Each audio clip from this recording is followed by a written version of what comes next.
Quem realmente é Donald Trump? Um magnata excêntrico? Um outsider político? Ou um arquiteto de um novo paradigma de poder?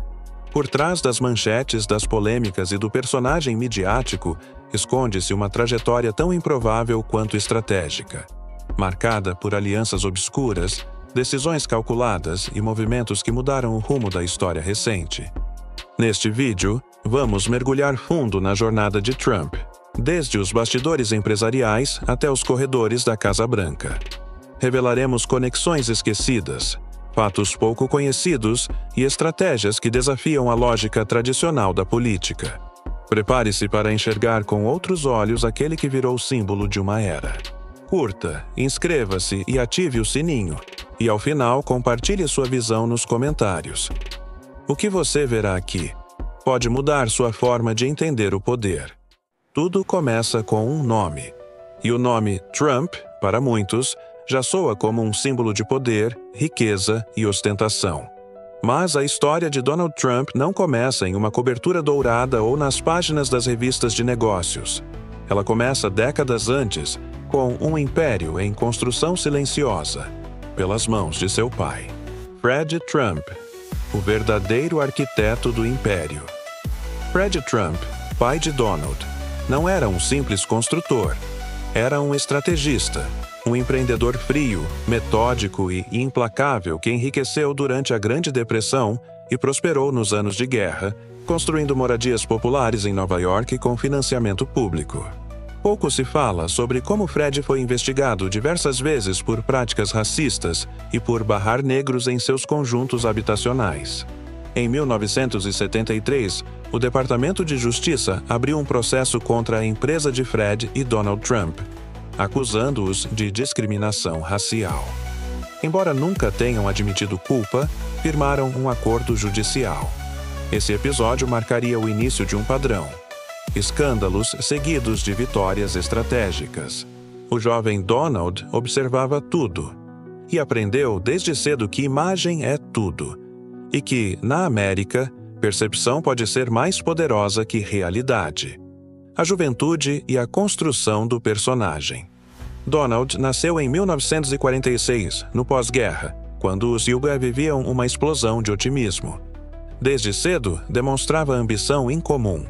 Estudou na Academia Militar de Nova York, um ambiente rígido, autoritário, o que contribuiu para moldar sua persona dominadora, combativa e obcecada por vitória, mas foi em Wharton, a famosa escola de negócios da Universidade da Pensilvânia, que ele iniciou sua metamorfose.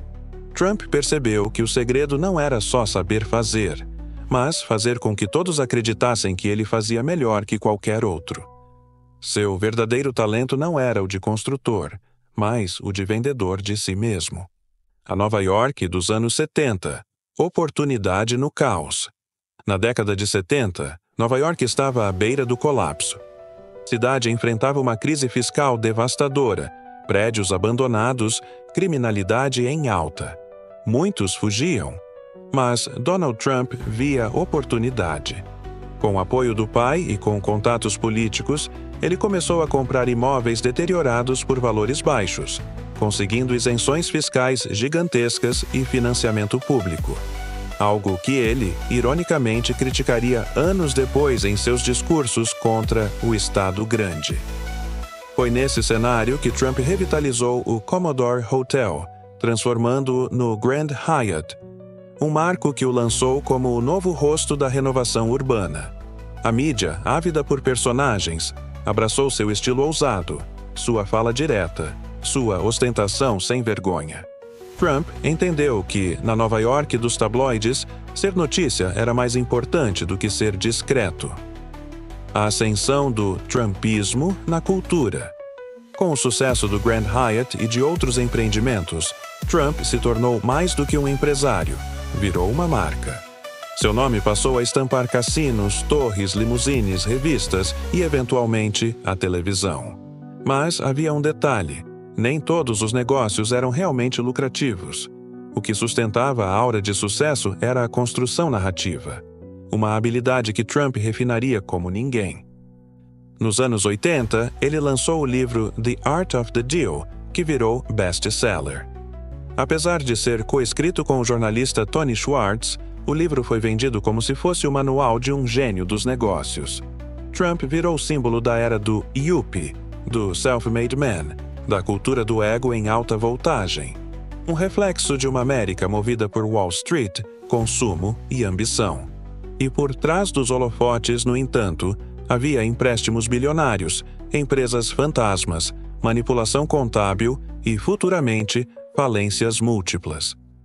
Mas Trump já havia descoberto a fórmula. Não importa o que aconteça nos bastidores. Se você dominar o palco, você controla a narrativa. Os anos 90, derrota e reinvenção.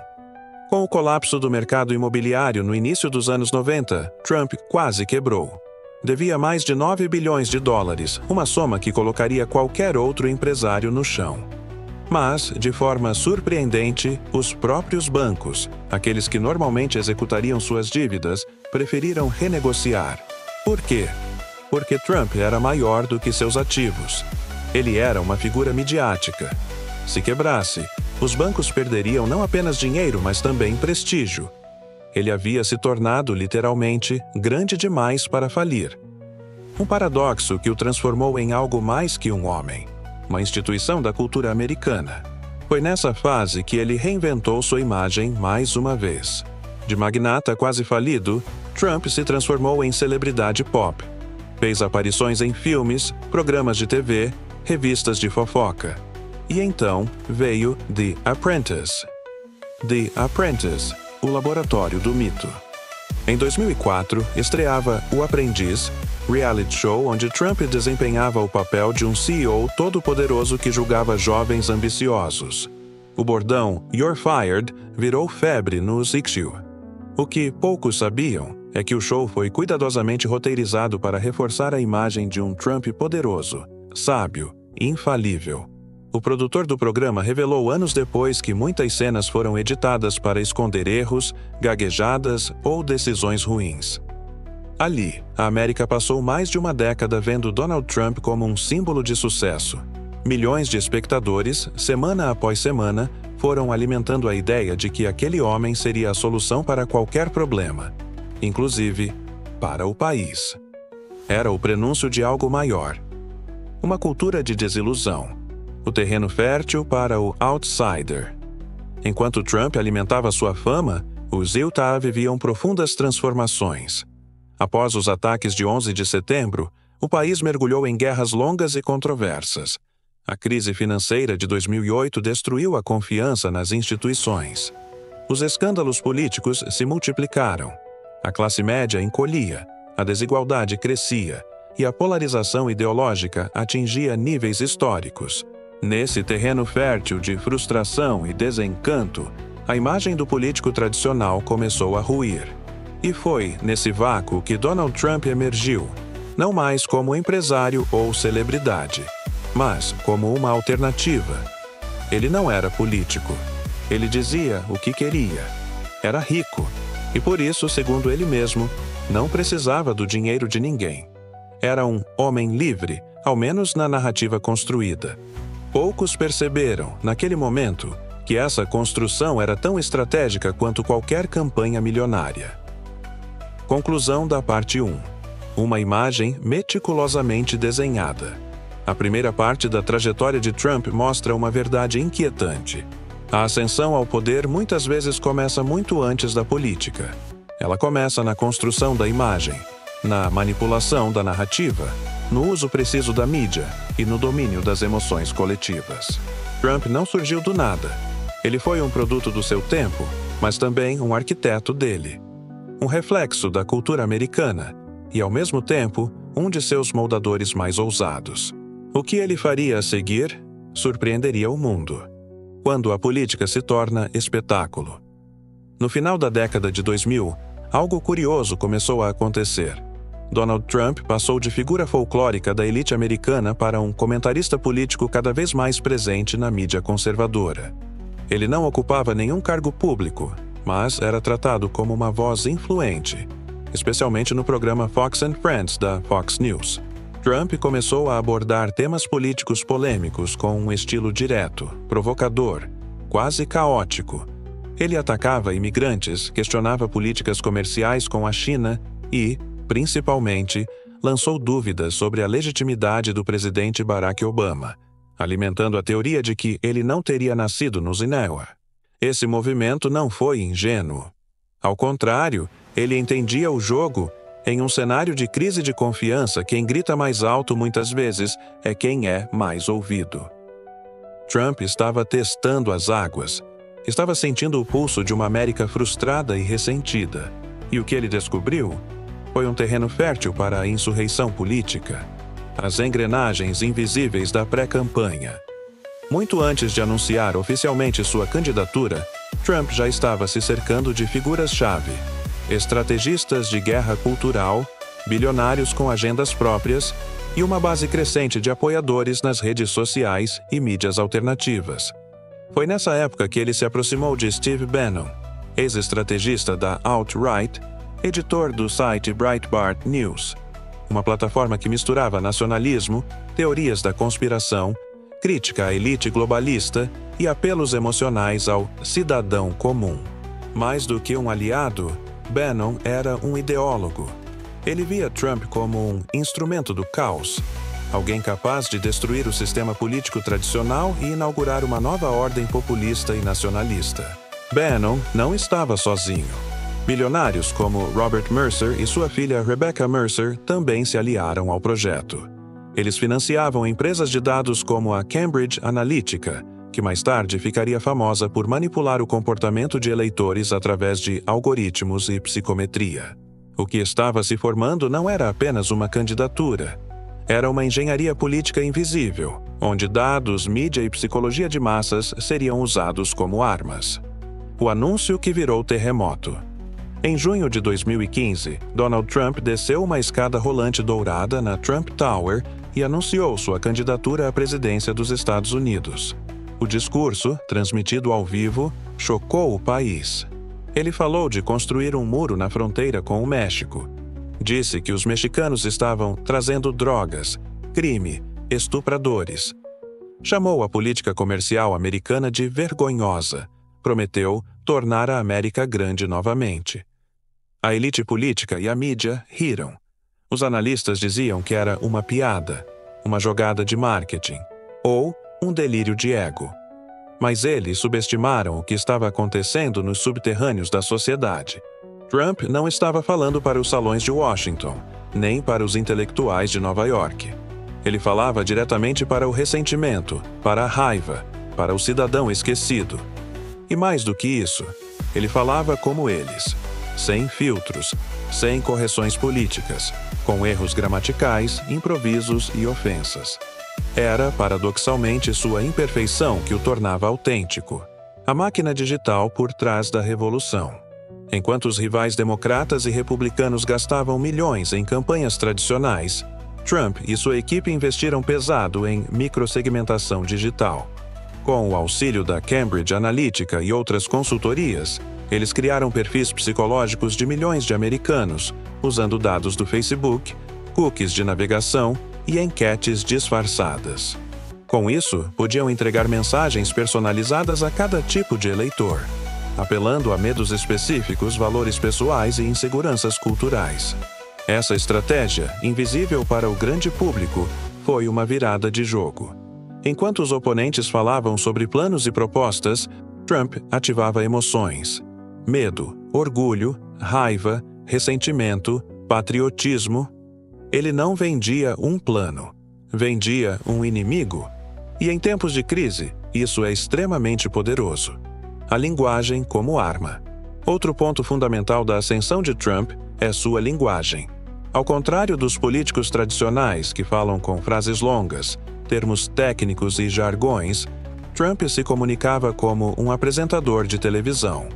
Frases curtas, repetição, hipérboles, apelos emocionais. Um estilo que lembra mais um ringue de luta livre do que um debate intelectual. Ele apelidava seus oponentes Crooked Hillary, Sleepy Joe, Little Marco, Lying Ted. Era como um programa de TV, e a audiência viciante. Os comícios de Trump se tornaram eventos de culto, gritos, aplausos, slogans, chapéus vermelhos, tudo cuidadosamente coreografado para criar um espetáculo que substituía a política por entretenimento. As forças ocultas do anti-establishment. Enquanto Trump se apresentava como um outsider, a realidade era mais complexa.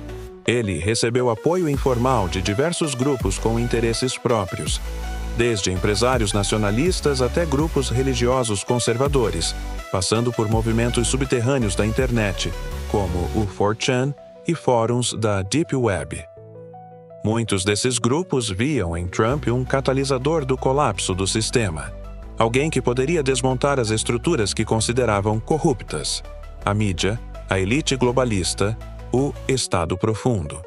Há indícios de que até inteligências estrangeiras exploraram esse vácuo, espalhando desinformação e intensificando divisões sociais, não necessariamente por amor a Trump, mas porque um Ocidente dividido é um Ocidente vulnerável. Assim, Trump virou o ponto de convergência de forças contraditórias: o desejo do povo por mudança e o interesse de elites invisíveis por caos. A eleição impossível. Contra todas as previsões, Donald Trump venceu a eleição de 2016. Hillary Clinton, apesar de ter vencido no voto popular, perdeu no colégio eleitoral. A vitória de Trump foi selada por margens estreitas em estados-chave como Michigan, Wisconsin e Pensilvânia. Lugares onde a frustração econômica e o sentimento de abandono eram palpáveis.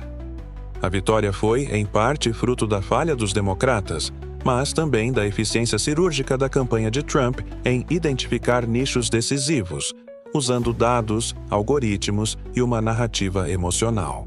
O que parecia impossível havia acontecido. O sistema fora hackeado, não por tecnologia, mas por linguagem, emoção e imagem. Um novo paradigma de poder. A eleição de Trump não foi apenas uma troca de presidente, foi uma mudança de paradigma. A política tradicional, baseada em instituições, mediação e diplomacia, foi substituída por uma política de choque, de exposição direta e de confronto constante. Trump governava via Twitter, atacava aliados e inimigos com a mesma fúria e desmontava, em tempo real, décadas de protocolos e decoro. A imprensa desorientada virou antagonista. Cada manchete, cada escândalo, cada denúncia servia apenas para alimentar o sentimento de perseguição de sua base. A lógica se inverteu. Quanto mais o atacavam, mais forte ele parecia. O homem que antes vendia torres e cassinos agora vendia narrativas. E sua audiência era o mundo inteiro. Um presidente diferente de todos os outros. Desde o primeiro dia de seu governo, Donald Trump deixou claro: ele não seria um presidente como os demais. Ao invés de se adaptar às normas da Casa Branca, ele reescreveu as regras. Onde outros usavam porta-vozes, ele usava o Twitter. Onde outros buscavam consenso, ele criava polarização. Onde outros cultivavam a diplomacia, ele cultivava o confronto. Mas isso era apenas a superfície. Por trás do espetáculo havia uma estratégia: deslegitimar as instituições que poderiam limitá-lo: a imprensa, o judiciário, os órgãos de inteligência, a academia. Para sua base, esses órgãos não eram mais pilares da democracia, mas inimigos do povo. Essa inversão é típica de movimentos autoritários. Não basta vencer uma eleição. É preciso minar qualquer força que possa contestar o poder. Trump entendeu algo fundamental. Em tempos de crise, a política deixa de ser debate racional e se transforma em batalha simbólica. E nessa arena, ele era mestre. O governo pelo Twitter. Durante seu mandato, Trump publicou mais de 25 mil tweets. Era pelo Twitter que anunciava demissões, provocava líderes estrangeiros, atacava jornalistas e criava cortinas de fumaça para desviar o foco da mídia. Seus tweets tinham um ritmo quase hipnótico. Frases curtas, muitas letras maiúsculas, repetições e exclamações. Isso ativava os gatilhos mentais da audiência, gerando engajamento imediato e resposta emocional. Mais do que comunicar, Trump dominava o ciclo de notícias. Ele sabia que, se dissesse algo polêmico pela manhã, passaria o dia inteiro controlando a pauta. Enquanto seus críticos reagiam, ele já estava preparando o próximo golpe de efeito. Nesse sentido, o governo Trump não era apenas político, era performático. Uma espécie de reality show contínuo, onde os dramas se desenrolavam ao vivo, sem roteiro, mas com um roteiro invisível, o da narrativa populista. Choques com o Estado profundo.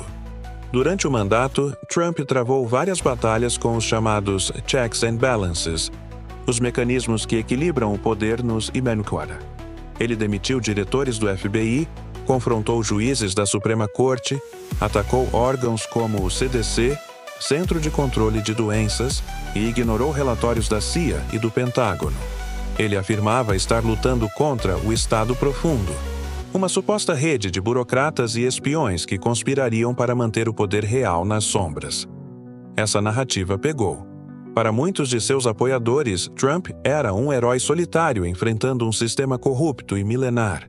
Isso o blindava contra escândalos e reforçava a lealdade incondicional de sua base. Mas, e se fosse verdade? E se, de fato, existisse uma teia de interesses invisíveis dentro do próprio governo? A questão é complexa. O que é certo é que Trump instrumentalizou essa suspeita para centralizar poder e deslegitimar adversários. Decisões polêmicas e rupturas internacionais. Durante sua presidência, Trump tomou decisões que desafiaram décadas de política externa americana. Retirou o zoado Acordo de Paris, negando o consenso científico sobre as mudanças climáticas. Encerrou o acordo nuclear com o Irã, elevando tensões no Oriente Médio. Reconheceu Jerusalém como capital de Israel, gerando protestos internacionais. Se aproximou de ditadores como Kim Jong-un, da Coreia do Norte, e Vladimir Putin, da Rússia, em encontros que misturavam diplomacia teatral e interesses obscuros. Iniciou guerras comerciais, especialmente com a China, impondo tarifas e fomentando uma nova era de nacionalismo econômico. Cada uma dessas decisões dividia a opinião pública. Para os críticos, eram sinais de impulsividade, ignorância e perigo. Para os defensores, eram gestos de coragem contra uma ordem mundial decadente. Mas havia uma constante. Trump sempre jogava contra o tabuleiro já montado. Ele não queria mover peças, queria derrubar o jogo. A guerra cultural como estratégia. Mais do que políticas públicas, o grande campo de batalha de Trump foi a guerra cultural. Durante seu governo, ele explorou divisões sociais profundas: racismo, imigração, liberdade religiosa, direitos civis, ideologia de gênero. Cada tema era transformado em trincheira. Não havia meio termo. Ou você estava com ele ou contra ele. Essa divisão era calculada. Em vez de tentar agradar a maioria, ele fortalecia sua base mais fiel, apostando na radicalização para garantir engajamento e mobilização. Exemplos. Em 2017, baniu a entrada de cidadãos de países muçulmanos, criando um dos atos mais polêmicos de sua gestão. Atacou o movimento Black Lives Matter, chamando os protestos de terrorismo doméstico. Defendeu o porte de armas, mesmo após massacres em escolas.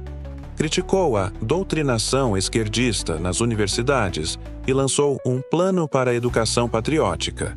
Esses gestos não eram apenas ideológicos, eram sinais para sua base, uma forma de mostrar que ele estava disposto a ir até o fim para defender os valores da América verdadeira. E qual é o problema disso? Quando a política se transforma numa cruzada moral, o diálogo morre, a escuta desaparece e o país se fragmenta. A pandemia como espelho. Em 2020, a pandemia de Covid-19 testou a liderança de Trump como nunca antes. No início, ele minimizou o vírus. Disse que era apenas uma gripe. Depois, promoveu medicamentos sem comprovação, desafiou especialistas e criticou o uso de máscaras. Sua postura gerou caos.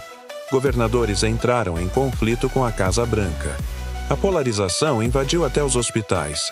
Máscaras viraram símbolos políticos. A ciência foi colocada em dúvida. O resultado? Os EU lideraram o número de mortes e infecções por meses. Trump não criou esse abismo, mas o explorou como ninguém. E isso nos leva ao fim de seu governo. E ao começo de algo ainda mais obscuro. O começo do fim, ou o fim do começo. O ano era 2020. Em meio à pandemia, os Estados Unidos enfrentavam não apenas uma crise de saúde pública, mas uma guerra silenciosa pela realidade. As eleições se aproximavam, e Trump, mesmo diante de críticas massivas por sua gestão da crise sanitária, mantinha uma base sólida, motivada e radicalizada.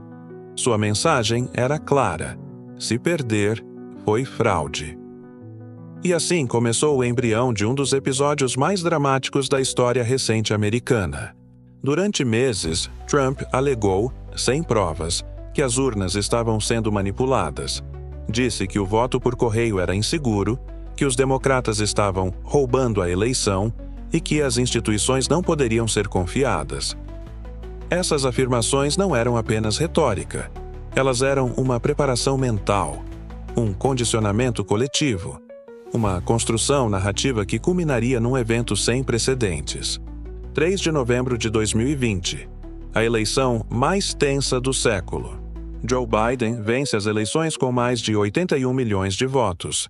Trump, com 74 milhões, se recusa a reconhecer a derrota. Ao contrário de todos os ex-presidentes americanos, ele não concede publicamente. Pelo contrário, intensifica os ataques, mobiliza seus seguidores, entra com dezenas de ações judiciais para tentar anular resultados, todas rejeitadas por falta de provas. Nesse momento, algo ainda mais perigoso se forma: a ideia de que a verdade oficial é falsa e que só a verdade do líder é legítima. Aqui está o ponto filosófico mais inquietante. Quando a verdade depende da vontade de um indivíduo, a realidade se torna fluida. A democracia, que depende de um acordo coletivo sobre os fatos, se desfaz. E foi exatamente isso que aconteceu. 6 de janeiro de 2021, o dia em que o impensável aconteceu. O Congresso dos Iowa se preparava para certificar oficialmente a vitória de Joe Biden. Era um rito formal, ou deveria ser. Do lado de fora, milhares de apoiadores de Trump, inflamados por semanas de retórica incendiária, se reuniam para protestar. O próprio Trump, poucas horas antes, discursou para a multidão dizendo: "Nós nunca vamos nos render, nunca concederemos. Isso não vai acontecer.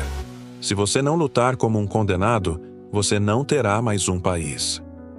Minutos depois, a multidão invadiu o Capitólio. Cenas surreais tomaram o mundo.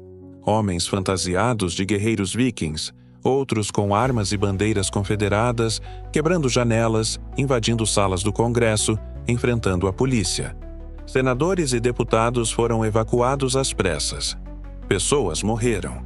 E, por horas, o centro simbólico da democracia americana esteve nas mãos de uma turba, não organizada, mas completamente convencida de que estavam lutando pelo bem. Não foi apenas uma tentativa de golpe. Foi um ritual coletivo de ruptura com a realidade institucional. Um grito desesperado de uma parte da América que havia abandonado a fé no sistema. O mito da eleição roubada. Fé acima da prova. Mesmo após os eventos de 6 de janeiro, milhões de pessoas continuaram acreditando que a eleição havia sido roubada.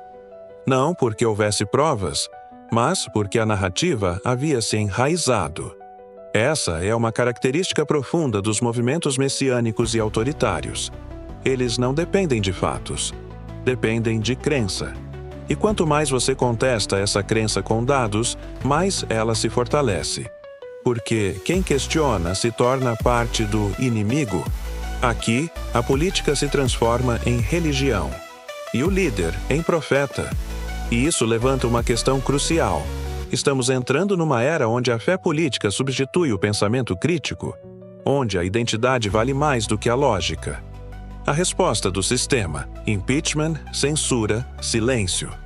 Após o ataque ao Capitólio, o Congresso iniciou um segundo processo de impeachment contra Trump, algo inédito na história dos impeachment. Mas ele foi absolvido pelo Senado. Enquanto isso, suas contas em redes sociais foram suspensas. O Twitter, sua principal arma, o baniu permanentemente. O Facebook, o Instagram e outras plataformas seguiram o mesmo caminho. Foi a tentativa do sistema de conter uma narrativa fora de controle. Mas levantou outras questões perigosas. Quem decide quem pode ou não falar? Quando a censura é legítima? Quando se transforma em repressão? As democracias modernas enfrentam um dilema: como proteger a liberdade de expressão sem permitir que ela destrua a própria democracia? Trump fora do poder, mas não do cenário. Mesmo após deixar a Casa Branca, Trump continuou influente. Manteve sua base mobilizada, viajou pelo país, fez comícios, lançou candidatos aliados e, acima de tudo, plantou a expectativa de um retorno em 2024.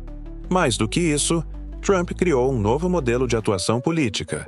Um modelo que não depende de cargo, mas de influência direta sobre as massas. Ele entendeu que, no século XXI, o poder não está apenas nas instituições, mas nas emoções, nos símbolos, nas redes. E assim, mesmo fora do poder formal, ele se tornou ainda mais perigoso, ou ainda mais necessário, dependendo do ponto de vista. Reflexões profundas. O que tudo isso revela sobre nós? O caso Trump não é um ponto isolado. É um sintoma. Ele revela a fragilidade das democracias modernas. Mostra como a confiança pública nas instituições está se corroendo.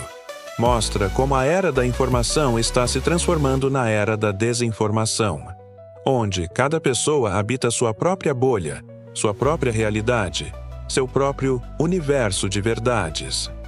E o mais assustador, mostra como as emoções, medo, raiva, ressentimento, se tornaram mais importantes do que os argumentos.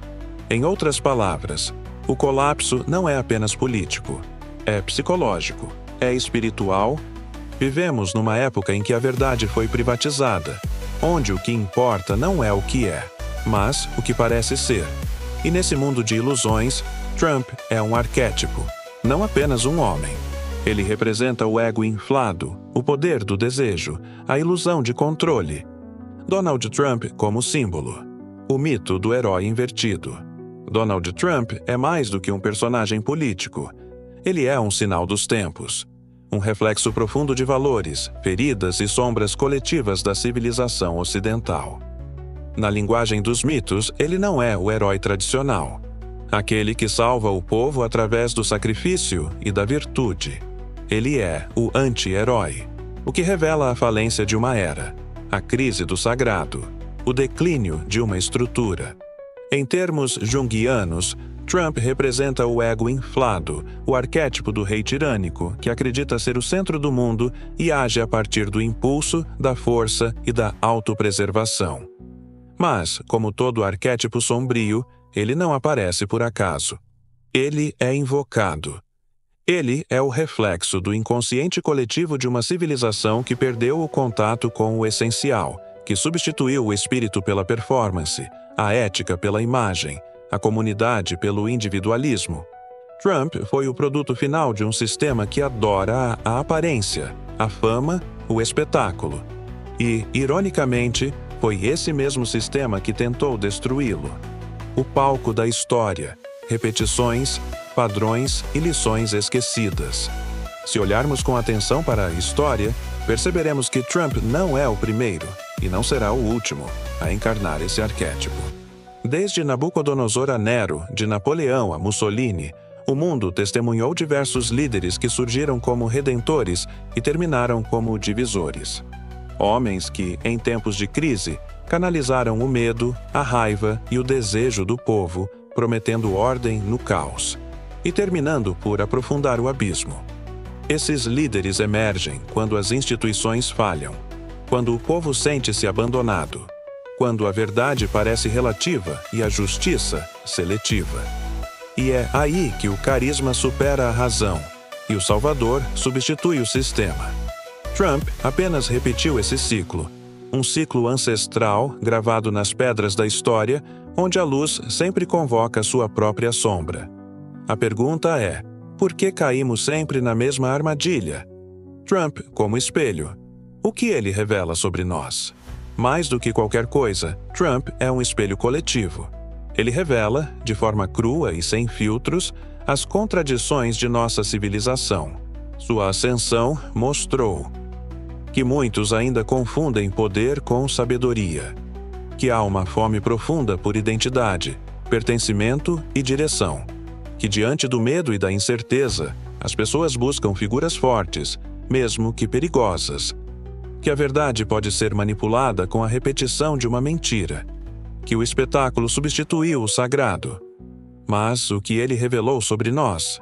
Que estamos desconectados, fragmentados, perdidos em tribos digitais e bolhas ideológicas, que preferimos lutar uns contra os outros do que enfrentar o vazio interior, que a busca pelo culpado externo é mais fácil do que o mergulho no autoconhecimento, que a política se tornou uma religião sem transcendência, onde os líderes são adorados ou demonizados, e quase nunca compreendidos. O colapso como oportunidade, a sombra como portal. No entanto, toda crise traz consigo um chamado oculto, e toda sombra aponta para a luz que foi esquecida. Talvez Trump não seja apenas o símbolo da decadência, mas também o sinal do fim de uma era e o prenúncio de outra. Porque quando um sistema precisa de um Trump para funcionar, é sinal de que esse sistema está morrendo. E o que vem depois? Esse é o ponto mais profundo desta reflexão. Talvez o que estejamos testemunhando em Trump nos News no mundo seja o colapso do paradigma racional, materialista, tecnocrático e centralizado. E, como toda transição civilizatória, ela começa no caos, no excesso, no absurdo. Talvez estejamos sendo chamados a redescobrir o sagrado, não nas instituições, mas dentro de nós. A olhar para além das aparências, das narrativas, das bandeiras, e reconhecer que a verdadeira transformação começa no indivíduo. Não haverá um salvador externo, nem um líder perfeito, nem um sistema ideal. O futuro será espiritual ou não será. E a grande lição oculta da era Trump talvez seja essa: sem consciência, todo poder se torna destrutivo. Uma nova pergunta: quem somos quando ninguém está olhando? Enquanto escrevemos e refletimos sobre Trump, estamos também escrevendo sobre o nosso tempo, sobre nossas escolhas, nossas crenças, nossos medos. Ele é um dos muitos símbolos dessa transição conturbada entre o velho e o novo mundo. E cabe a nós decidir: iremos repetir os erros do passado ou aprender com eles? O verdadeiro despertar começa quando deixamos de culpar os outros e passamos a olhar para dentro. Quando deixamos de buscar heróis e passamos a agir como cidadãos conscientes. Quando entendemos que a história não é um palco distante, mas o reflexo do que acontece dentro de cada ser humano. E é por isso que, neste canal, nossa missão vai além da história. É provocar o despertar filosófico e espiritual de quem assiste. Porque a pergunta mais importante não é quem foi Donald Trump, mas sim, o que ele revela sobre o mundo que estamos criando. Encerramento. Se você chegou até aqui, parabéns. Você faz parte de um grupo raro que busca enxergar além da superfície. Este vídeo não foi uma defesa, nem uma acusação. Foi uma jornada investigativa, filosófica e espiritual sobre um dos personagens mais controversos da história moderna. Se algo em você foi tocado, questione. Reflita. Compartilhe nos comentários suas ideias. E lembre-se, inscreva-se no canal, ative as notificações, curta este vídeo e compartilhe com quem você acha que precisa despertar. Porque o verdadeiro conhecimento não liberta apenas, ele transforma. Nos vemos no próximo mergulho.